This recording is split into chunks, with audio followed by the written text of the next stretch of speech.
Flowboard. Here are the major parts and tools we'll need.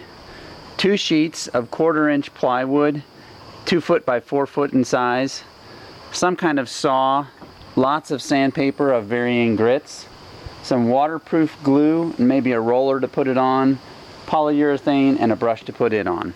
You'll also need an assortment of clamps and something heavy like some kitty litter or concrete blocks, and several scrap blocks of wood that you can stack to about 2.5 inches high.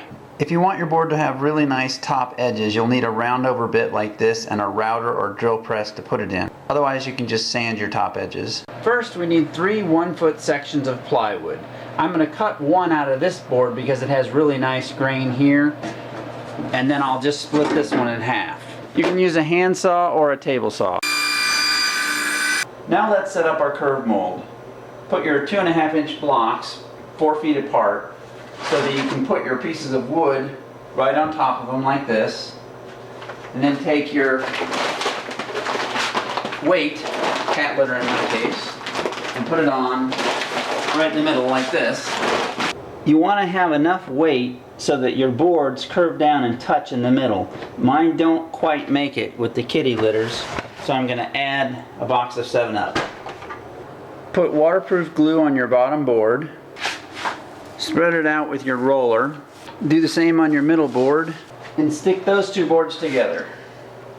Now glue your middle board and your top board and stick those together. Once your boards are all glued, put them back in the mold and put clamps here, here, and that same on the other side to prevent any gapping right there. If you have any gapping on the end, add a clamp there too. Once your boards are in the form with no gaps, let them dry overnight.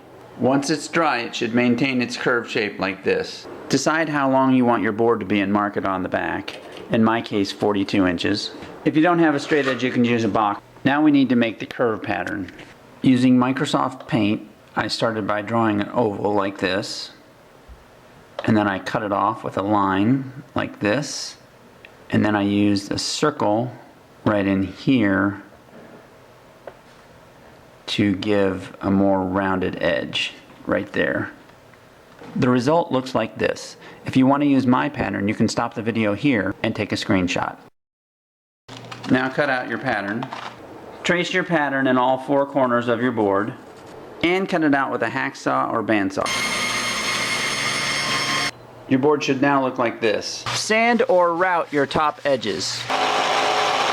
Sand your bottom corners just enough to take off the sharp edge.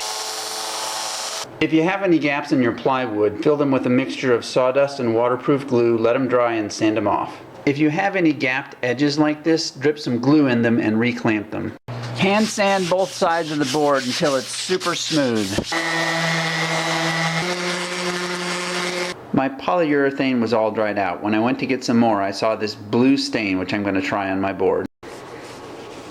After the stain dries, the board is a little bit rough, and I think I'm going to leave it like that for foot traction.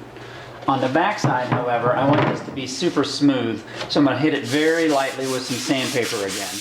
Now I'm applying 2 to 3 coats of an outdoor water-based polyurethane.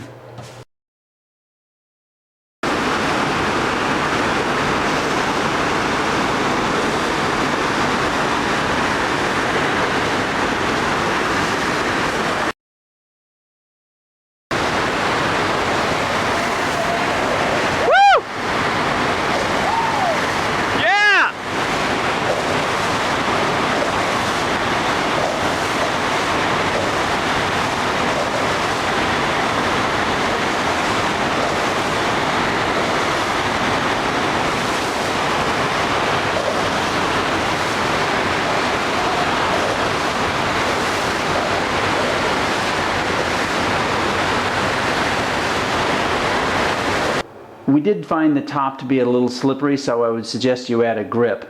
Search the web for surfboard grip or bathtub anti-slip. Thanks for watching and good luck making your flowboard.